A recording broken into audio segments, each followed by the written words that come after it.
Bien, vamos a retomar.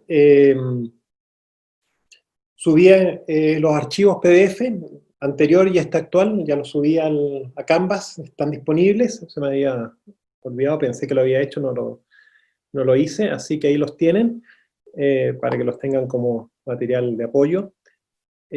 Así que lo que vamos a ver ahora es lo que sería paneles fotovoltaicos, ¿cierto? Cómo funciona el material, que es capaz de convertir la energía fotónica, por así decir, a corriente eléctrica. Eh, y después ver, repasar en cierta forma, porque ustedes, como vuelvo a decir, ya leyeron bastante sobre baterías de litio. Si bien cada grupo tenía una lectura distinta, yo creo que vamos a unificar un poquito los conceptos ahora entre todos.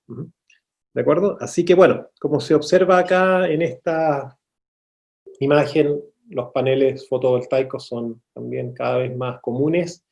Eh, y, y bueno, y vemos que estas celdas, ¿cierto? Estas plaquitas que son de color azulado, ¿cierto?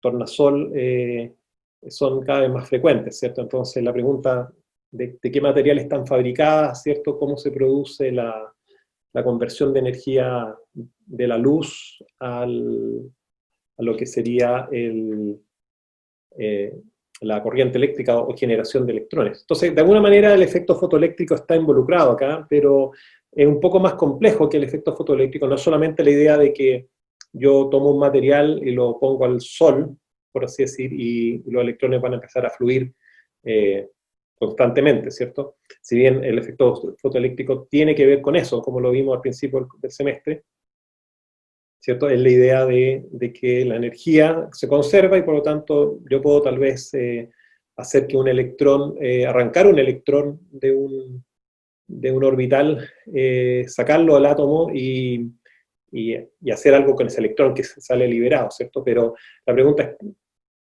tengo que de alguna manera producir una fuente de electrones que pueda yo retirar, entonces tengo que producir un desbalance de carga, y eso es lo que vamos a ver ahora cómo se ha logrado, ¿cierto?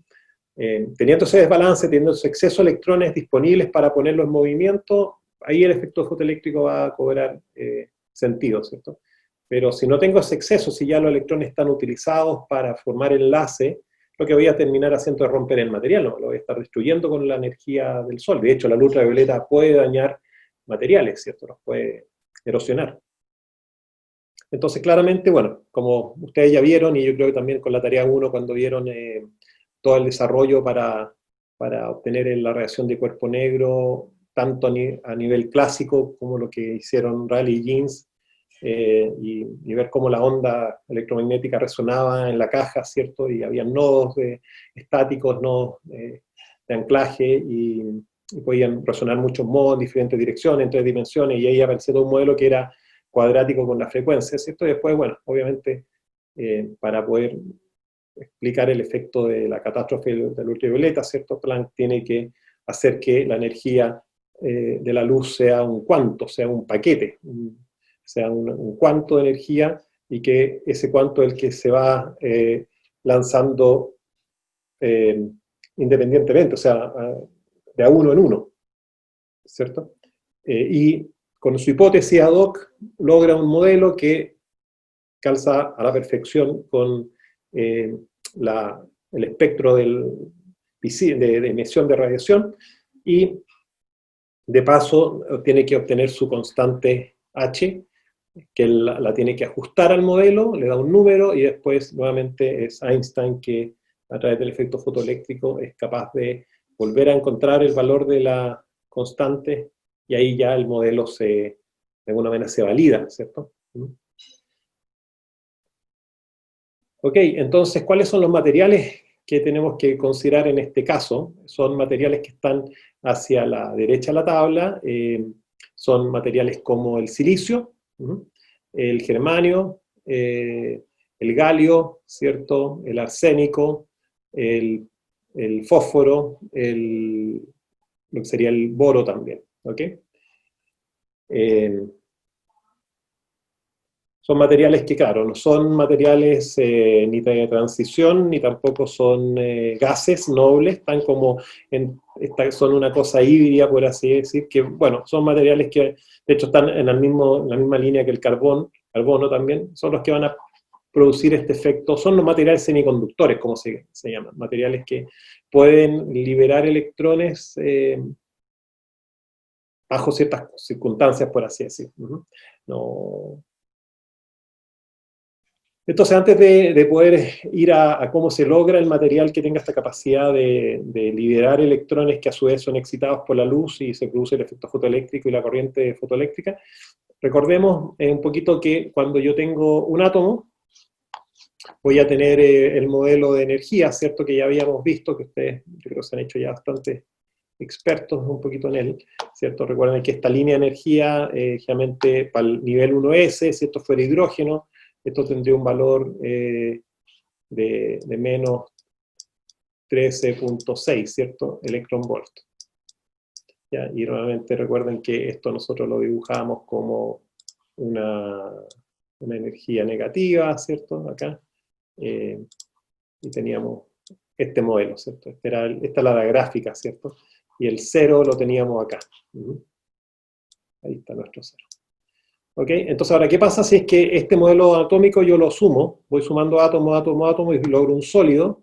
Bueno, lo que va a pasar es que si sumo dos niveles de energía, esos dos niveles de energía no pueden estar al mismo nivel, porque se violaría la idea de que los números cuánticos no pueden repetirse, por así decir, que está de alguna manera puesto en el postulado de el principio de exclusión de Pauli, ¿cierto? Donde para un mismo nivel solamente puedo tener electrones, pero con spines distintos. Entonces, puedo tener dos niveles con dos electrones, pero uno de los electrones va a tener que cambiar un número cuántico, y ese número cuántico, el más fácil de cambiar, entre comillas, es el número de spin, ¿cierto? El número ms. Entonces recordamos el número n, el L, el ml, y el ms. Entonces, el ms es que se cambia y el que es más menos un medio. ¿Ok? Entonces, este es el que puede ser positivo o negativo, o sea, flecha hacia arriba, flecha hacia abajo. Pero cuando ya tengo 3, 4, 5 más electrones, niveles, ¿cierto? De electrones, ahí la cosa se va a complicar porque no pueden ya, no tengo que más mover en el electrón, tengo que siempre estar en otro nivel.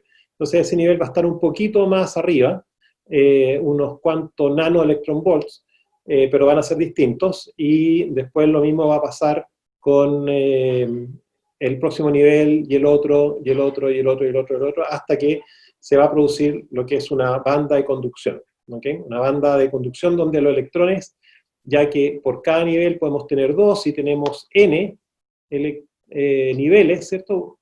Cada uno con su electrón, vamos a poder tener la banda semillena, ¿cierto? Y al estar semillena, ¿de acuerdo? Vamos a tener una cierta cantidad de electrones, perdón, de niveles de energía que podrían ser ocupados por estos electrones que están llenando los niveles más negativos, ¿cierto? Vamos de más negativo a menos negativo. El 0 está acá arriba, ¿cierto? Para efectos prácticos el 0 está acá arriba. Nosotros podríamos poner toda esta gráfica así, con su eje así también. ¿Ok? Entonces el 0 está arriba, acá estamos lo más negativo hasta lo menos negativo. Entonces hay una cantidad de espacio acá, por así decir, que podemos llenar con electrones que se pueden promover de la región más negativa, ¿cierto? Hay todo un espacio acá. Es como una autopista, si queremos pensarlo así. Estamos dentro del sólido, pero ahora hay un grado de libertad de poder sentirse libre el electrón. Entonces un electrón que está acá puede perfectamente saltar acá. ¿Okay? Entonces ahí el efecto fotoeléctrico tendría sentido, porque si yo a esto le inyecto un fotón, ¿cierto? HNU, podría promover un electrón a un nivel de energía dentro del sólido, pero cuidado, no estoy sacando al electrón del material, lo estoy manteniendo dentro del sólido, ¿de acuerdo? ¿Okay? Pero bueno, lo interesante es que este modelo de superposición de átomos para formar un sólido va a producir esta banda de conducción o banda de energía que va a estar semillena y por lo tanto va a haber conductividad eléctrica. ¿Okay? Entonces, si esto fuera hidrógeno, si esto es hidrógeno, claramente lo que podríamos decir de esto, hidrógeno, es que el hidrógeno sólido, metálico, va a ser conductor eléctrico, si es que se lograra condensar hidrógeno en un sólido. Pero sabemos que requiere una presión gigantesca, o sea, probablemente nunca se va a poder lograr eso en la Tierra. ¿Ok? Se denomina nivel de Fermi justo al último nivel que se llena con los electrones disponibles, ¿cierto? Acá tenemos n electrones, porque el átomo de hidrógeno tiene un electrón por átomo, entonces tenemos n repartidos en 2n niveles, ¿cierto? Mejor dicho, n niveles donde tenemos n medios niveles ocupados, entonces tenemos un techo acá, un techo acá.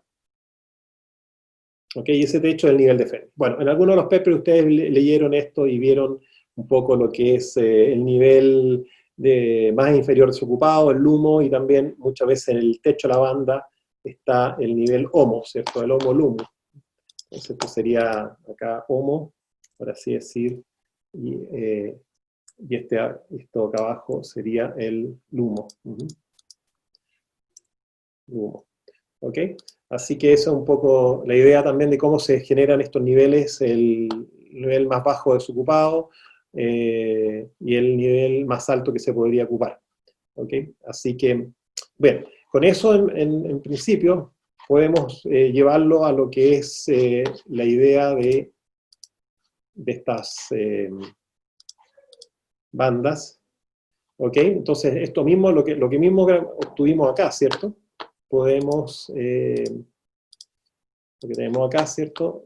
Lo podemos, esto que está acá es lo que hicimos anteriormente, pero lo podemos representar ahora con la separación entre los átomos, a medida que los átomos se juntan, a medida que yo estoy juntando los átomos, yo voy en esta dirección y lo uno, va a llegar un momento en que se empiezan a traslapar y esta línea de energía se abre como aparece acá, y se empiezan a llenar los niveles de energía, y estarían llenando estas curvas que ustedes ya habían también, incluso yo les pedí que graficaran, ¿cierto? De manera que simplemente que ahora no es una curva, sino son muchas curvas, o sea, podemos pensar que acá hay otra curva, acá hay otra curva, acá hay otra curva, ¿se fijan? Porque cada curva que ustedes graficaron era para pensemos así, un par de átomos, por así decir, pero ahora cuando yo esto lo hago para un número enorme, se van superponiendo los niveles, porque también los niveles no pueden ser siempre los mismos por el principio de exclusión de Pauli. El nivel está ocupado por un electrón, o sea, el nivel no es que exista per se, el nivel existe por tal electrón.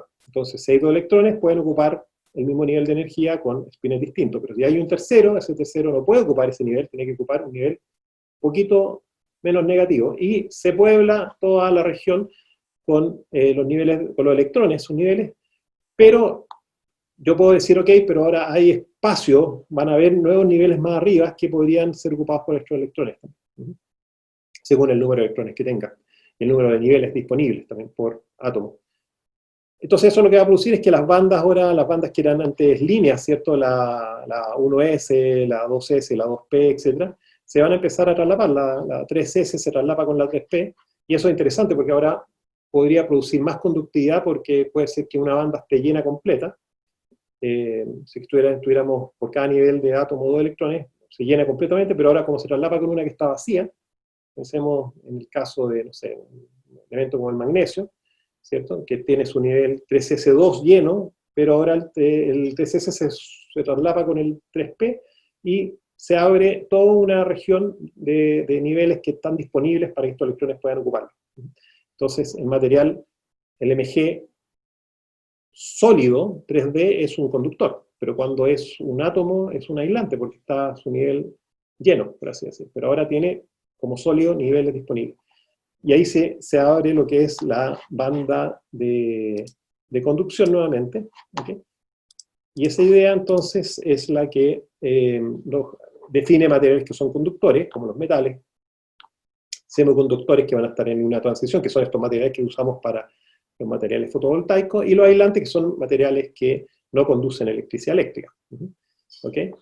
Entonces, básicamente, ¿cómo se representa? Es nuevamente, yo tengo estos rectangulitos que están representando los niveles de la banda, ¿cierto? En ese esquema simplista que se usa. Entonces, Recordemos que esto en otras palabras no son más que los niveles unos sobre otros, ¿cierto?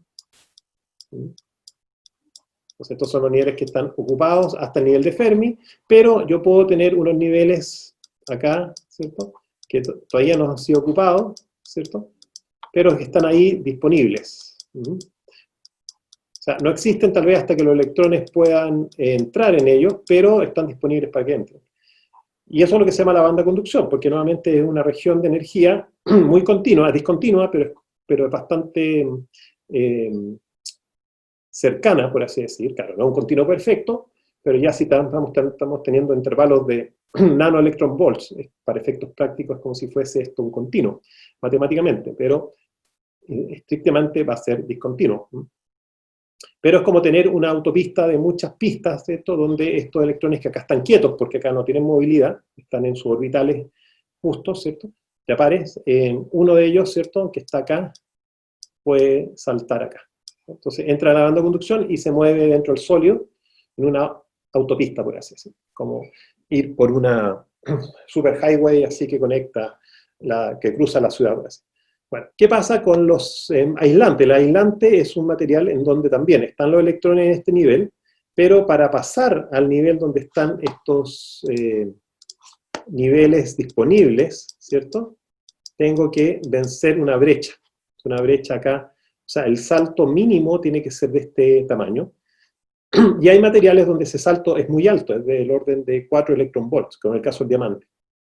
¿Qué es lo que está diciendo eso? Básicamente está diciendo que realmente los electrones que están en estos niveles acá están formando enlace, un enlace muy fuerte. Entonces para romper un enlace y sacarle el electrón y pasarlo acá necesito 4 electronvolts. En este caso, no es el caso porque realmente acá los electrones, si bien están enlazados, pero están con mucha mayor libertad. Entonces el electrón que está acá, yo lo perturbo un poquito con temperatura, con un campo eléctrico, un potencial, y lo pongo dentro de la banda de conducción. Acá tengo que mínimo superar 4 electronvolts, y eso es casi el enlace de un material tremendamente rígido.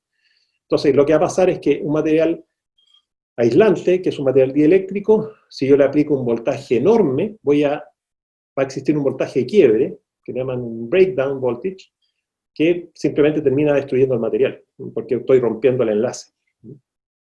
Y existen entonces estos materiales intermedios que tienen el mismo fenómeno, pero el enlace acá es del orden de 1 electronvolt más o menos, de ese orden, hasta 1 electronvolt, 1,5 electronvolt. Entonces es más factible lograr promover electrones de la banda de valencia, ¿cierto?, a la banda de conducción con menos esfuerzo, menos trabajo, o mejor dicho, pensemos en los fotones UV que son capaces entonces de hacer este salto. ¿De acuerdo? ¿Okay? Esa es un poco la idea. Entonces, tenemos desde el metal, que es muy fácil perturbarlo con temperatura, un voltaje pequeño, etcétera, que es lo que ocurre en un cable eléctrico, un cable cobre, pongo un voltaje y hay corriente, ¿cierto? Hay flujo de electrones, ¿cierto? En otros extremos tenemos materiales aislantes, ¿cierto? Cerámicos, generalmente, óxidos, pero el más aislante todo es el diamante, con una brecha enorme de 4 electronvolts. Pero después tenemos el silicio, el arsénico, el germanio, todos con una banda prohibida del orden de décimas de electronvolt a 1 electronvolt aproximadamente. Y esos son los semiconductores. ¿Ok? Entonces, entender que esta brecha ocurre, está ahí porque tengo que sacar al electrón de un enlace, ¿cierto? Pensemos, tengo carbono, carbono, y acá hay un enlace, y acá hay dos electrones, que están fuertemente conectados. Acá hay 5 electronvolts de enlace. Entonces, para sacarlo y llevarlo a la banda de conducción, necesito ponerle 5 electronvolts. Acá, en el caso del silicio, y el silicio, ¿cierto? Pensemos acá, también hay 2 electrones, pero solamente 1 electronvolt. Entonces, es más fácil, entre comillas, ¿no?, poder promover estos electrones de la banda de valencia, ¿cierto?, a la banda de conducción. ¿Ok? Entonces, ese concepto. Y nuevamente, el techo de la banda se llama nivel de Fermi, energía de Fermi, y generalmente se ubica también, teóricamente o hipotéticamente en la mitad de la brecha. Esa es como la ubicación. ¿Okay? No está siempre, no necesariamente siempre va a estar donde están los últimos electrones. Va a estar en la mitad, si es que es un semiconductor o un aislante, o justo en el techo del último electrón que podría ser promovido. ¿De acuerdo? Así que ese es como el concepto que hay detrás de los tipos de conductividad en los materiales: semiconductor, perdón, conductor, semiconductor, aislante. ¿Ok? Bueno, generalmente existe la función de Fermi, ¿cierto? Fermi, este famoso físico italiano, que es el padre de la bomba atómica, que migró durante Mussolini a Estados Unidos, ¿cierto? Y ahí fue quien desarrolló, fue parte del proyecto Manhattan, ¿cierto? Bueno, él hizo mucho trabajo en lo que sea en física de estado sólido, y no solamente se le puso el nombre a esta banda, a este nivel de energía, pero sino también él propuso también cómo distribuye, ¿cierto?, esa banda, cómo distribuye los electrones con respecto a ese nivel de energía con la temperatura. Entonces, si a 0 Kelvin tenemos simplemente una probabilidad de encontrar los electrones dentro de la banda de valencia, con techo igual a energía de Fermi, ¿cierto? O sea, si podemos, esa distribución normal, por así decir, se va a quebrar, se va a distorsionar con la temperatura de esta manera. O sea, va a estar, todo esto, los electrones que están acá, van a pasar sobre la banda, dado una cierta temperatura. Y tiene sentido, porque KT, KBT, esto es la constante Boltzmann, es una energía que el electrón que está en el átomo, ¿cierto?, dando vueltas, siente esta vibración ahora de todo el sistema y, bueno, adquiere mayor energía cinética y puede entonces, por así decir, salir eyectado, entre comillas, queremos hacer una analogía clásica, de la órbita que está haciendo sobre el núcleo del átomo y pasa al otro nivel de la banda de conducción, pasa sobre el nivel de Fermi, los que están a ese nivel. Entonces, esa distribución tiene esta forma, y si ustedes se fijan y se recuerdan, se parece mucho a la distribución de Planck, ¿cierto? Planck era 1 partido por exponente menos 1, este es 1 más exponente. ¿De acuerdo? Entonces, esta es la distribución que se llama para los fermiones, para los electrones. Los electrones son fermiones. Y cualquier partícula que se comporte como electrón va a ser un fermión, no necesariamente siendo un electrón. Los fermiones tienen esta cosa que cumplen el principio de exclusión de Pauli, que no podemos tener hasta 2 fermiones por nivel de energía o nivel de sistema cuántico. Mientras que en la distribución de Planck, ese cambio de signo, ¿cierto?, es la distribución que está asociada a los fotones. Y los fotones tienen la característica que yo puedo tener muchos fotones al mismo nivel de energía, ¿cierto? O sea, no puedo tener un resonador con no solamente con un fotón o con un par, sino con los que yo quiera. O sea, y eso se demuestra en un láser. Un láser puede ser de kilowatts de potencia, ¿cierto? O sea, tengo un flujo gigantesco de fotones, todos excitados al mismo nivel de energía. ¿Se fijan? Mientras los electrones solamente pueden estar excitados al mismo nivel de energía, 2 de ellos. Entonces, esta es la distribución para los fermiones, ¿cierto? Y estaría la otra distribución de Planck, ¿cierto? Que de alguna manera entiendo, puede ser metadicción en la memoria, es la distribución de Bose-Einstein, ¿cierto? Pero que de alguna manera aparece en la distribución de la radiación de cuerpo negro de Planck, pero que Planck no se dio cuenta que era una distribución propiamente tal, que son bosones. O sea, los fotones son bosones, porque obedecen a la distribución de Bose-Einstein, y los electrones son fermiones porque obedecen a esta distribución que se llama Fermi-Dirac. Acá me faltó poner Dirac, que es el otro autor de la distribución. ¿De acuerdo? Así que, pero eso es lo que estaría diciendo, que con temperatura yo puedo producir excitación y provocar conductividad eléctrica. Y eso es interesante. Hay materiales que son que reaccionan con la temperatura, le llaman piroeléctricos, perdón, son piroeléctricos, que, o sea, con temperatura producen una corriente eléctrica, como también están los materiales que son piezoeléctricos, que con presión también producen una conducción de electricidad. Y esa es la base para los sensores. Los micrófonos son piezoeléctricos, los sensores de presión en general son piezoeléctricos, los pirómetros funcionan en base a materiales piroeléctricos que con temperatura producen una señal y yo con esa señal la proceso y puedo calibrarla y decir, ok, la temperatura es tanto, por así decirlo. ¿Ok? Así que esa es un poco la idea de este concepto, antes de pasar a lo que nos interesa, que llegar a cómo funciona el material entonces de la placa fotovoltaica. Entonces pensemos en el silicio. Tenemos silicio como material semiconductor que tiene un gap de 1 electron volt, pero yo voy a dopar ahora el silicio, lo voy a modificar a través de un proceso de difusión, ya sabemos lo que es la difusión en estado sólido, con átomos de fósforo.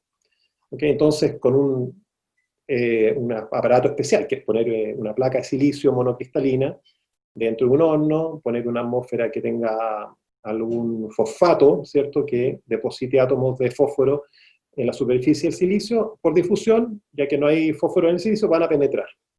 ¿Okay? Y yo puedo decir cuánto tiempo de contaminación de fósforo quiero que experimente el silicio. ¿Okay? De acuerdo, entonces voy a reemplazar átomos de silicio por átomos de fósforo.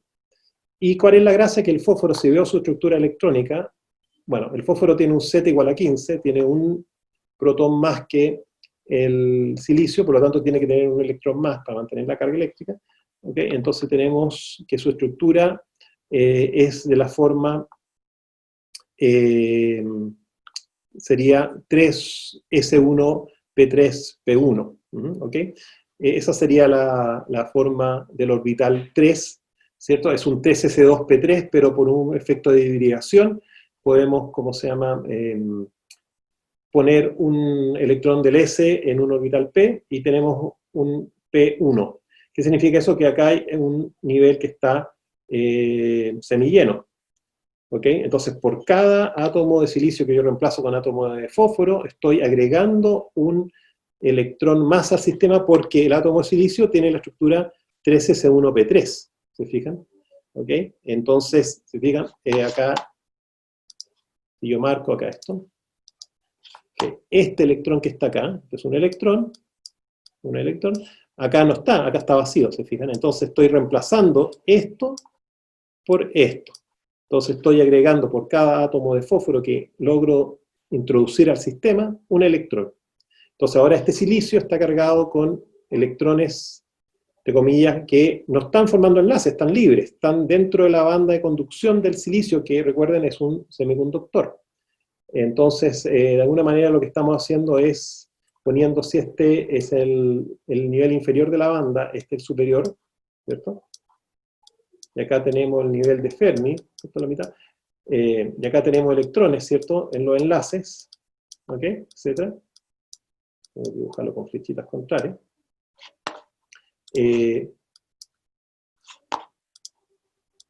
Estos electrones que están acá, que están dopados, van a estar acá justo por debajito. ¿Ok? Van a estar ahí. ¿Ok? Entonces están muy próximos a pasar al nivel de conducción con dos formas de hacerlo, un fotón o un impulso térmico. ¿Ok? Pero la cosa no termina acá. Pero importante entender eso, que tenemos un semiconductor negativo, o sea que está sesgado a la conductividad eléctrica producto del dopaje de átomos con exceso de electrones que son fósforo. Estos se llaman átomos donores, que donan electrones. ¿Sí? Bueno, de la misma manera yo puedo producir lo contrario, poner átomos que son aceptores y que va a haber un déficit también de electrones en el silicio. Podría también hacer lo mismo. Y eso, para hacer eso, voy a producir entonces un semiconductor positivo y lo puedo hacer reemplazando con átomo B, ¿cierto? Con Z igual a 5.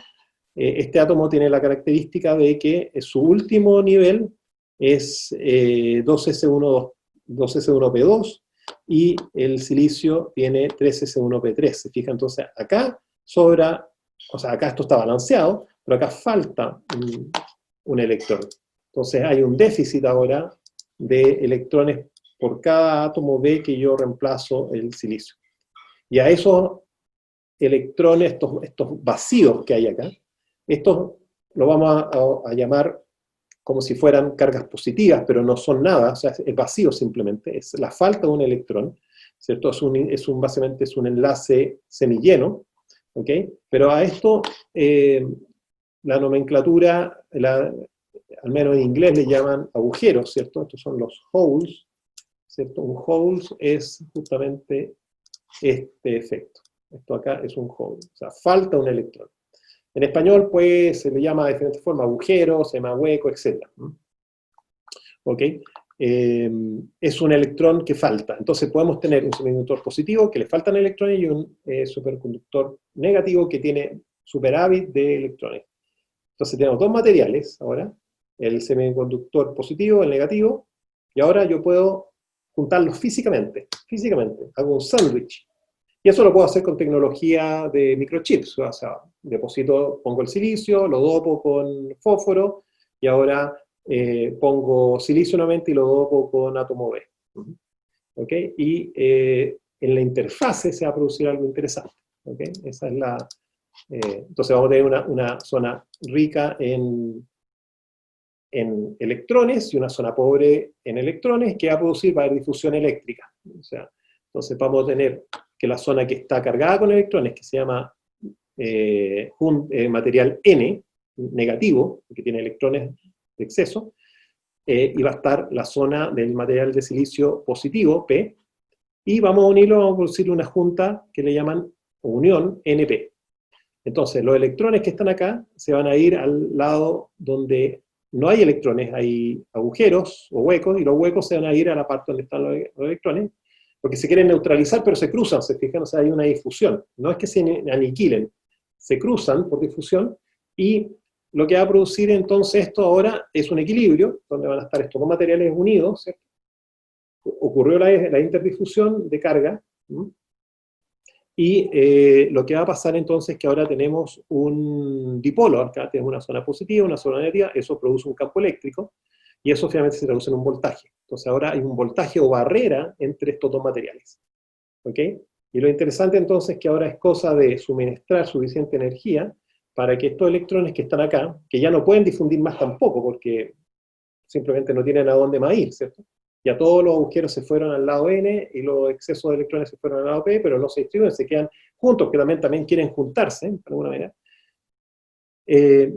Pero lo que va a ocurrir, entonces, al tener este voltaje acá entre medio, es que yo puedo promover uno de estos electrones hacia acá, hacia el lado N, y una vez que hago eso, no le va a ser fácil volver, porque simplemente va a estar esta barrera de voltaje, y lo puedo extraer poniéndole entonces un cortocircuito, para así decir, una línea por fuera, y cerrar el circuito y producir entonces una línea corriente.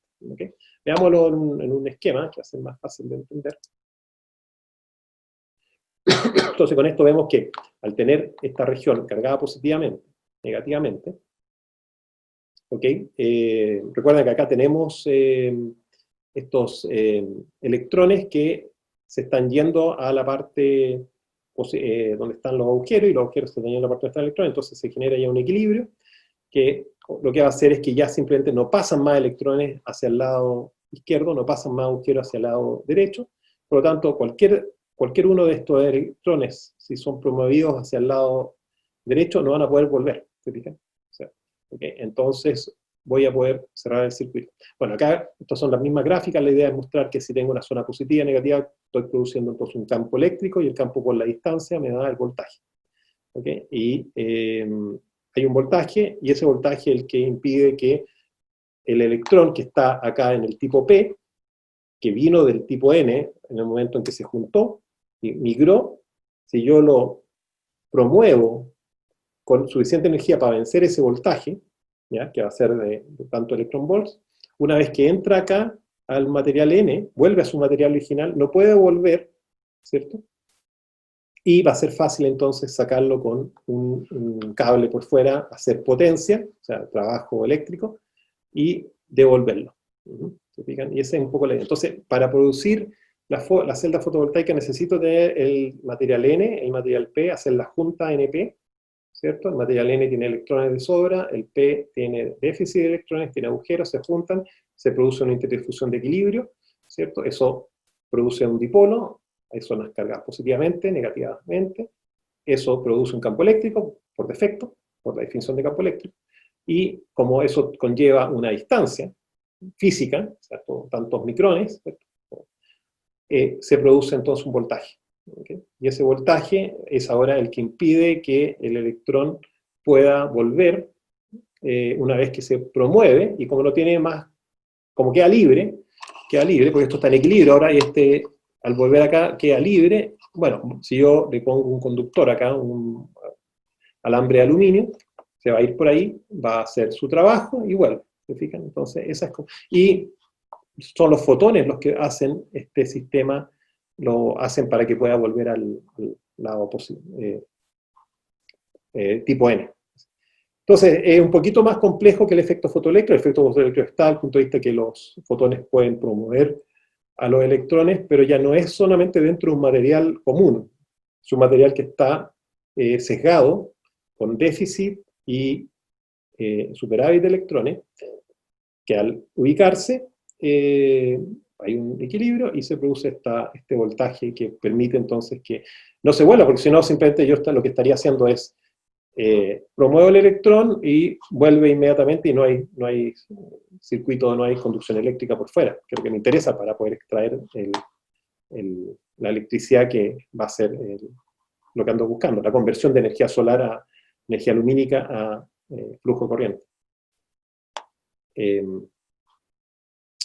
Perfecto, entonces esto que está acá también está representado de muchas maneras, ¿cierto? El semiconductor, ¿cierto? Tipo P, tipo N, la unión, el junction que le llaman, y obviamente cómo voy a sacar estos electrones, cómo los colecto a través de estos filamentos de aluminio. Por eso se ven que hay como una cuadrícula, ¿cierto? Se ve este material que es como nuevamente que el silicio que está dopado, etc. Pero yo veo estas líneas finitas de metal brillante, por así decir, que son las líneas de aluminio por donde circulan estos electrones, hacen su trabajo y vuelven a la celda. Y es la luz la que está bombeándolos cada vez que llegan, los tira hacia arriba, los avienta hacia arriba y van saliendo. ¿Se fijan? Entonces, bueno, sabemos que estos materiales tienen una cierta eficiencia, que está limitada, 15%. Gran parte de la investigación está en cómo yo aumento el área superficial, cómo ubico esto relativo al sol, a ver si hay alguna manera de poder aumentar la eficiencia al 30, 40, ojalá uno pensara un dispositivo de 90% de eficiencia.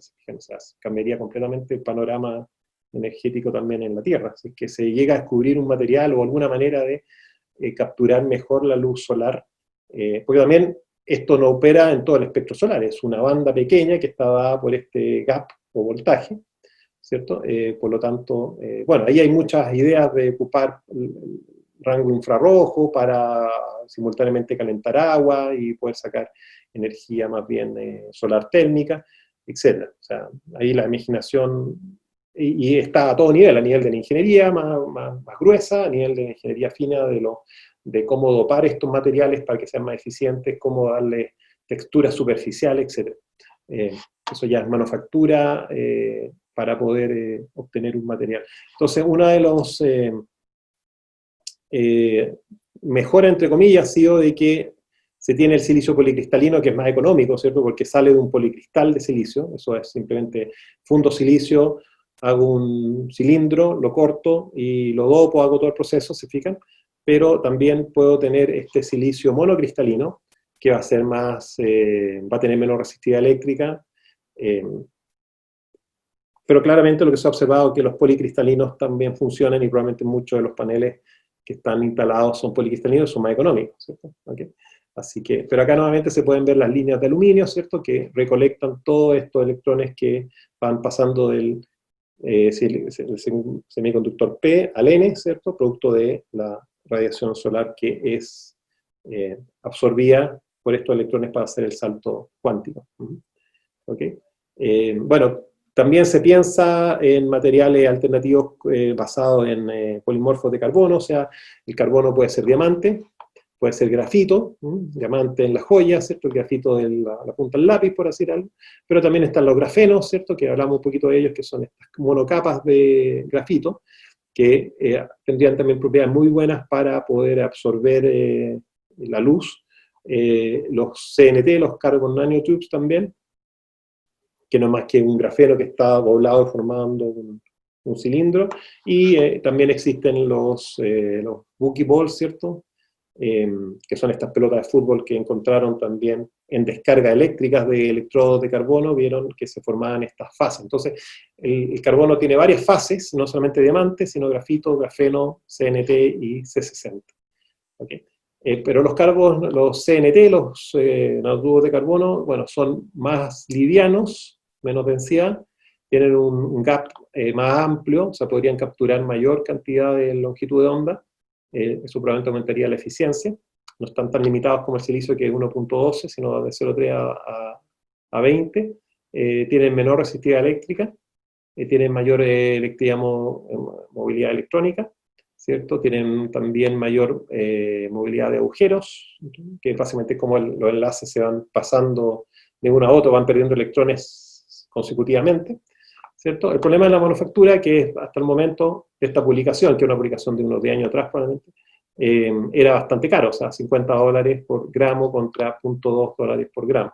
Pero puede ser que esto vaya cambiando y en un momento nos encontremos con paneles fotovoltaicos hechos a partir de nanotubos de carbono, ¿no? Y si eso es así, puede ser que la eficiencia aumente del 15 o del 20%, o sea, el 40%, estoy inventando.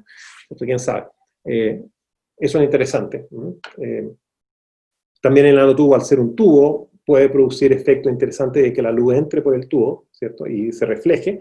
Es un tubo nanométrico, pero para la luz es un canal donde podría guiarse. Así que yo creo que hay mucha investigación en este tema, cómo manipular estos materiales, cómo material. Pero se fijan, el grafeno difícil que ponga en jaque al cobre, que siempre ha sido como el gran tema, así, la pesadilla de que esto va a desplazar el cobre y el peso del cobre va a desaparecer, por así decir, y eso nos va a afectar en la economía. No, yo creo que probablemente lo que vamos a ver es que sí puede reemplazar al silicio, ¿cierto?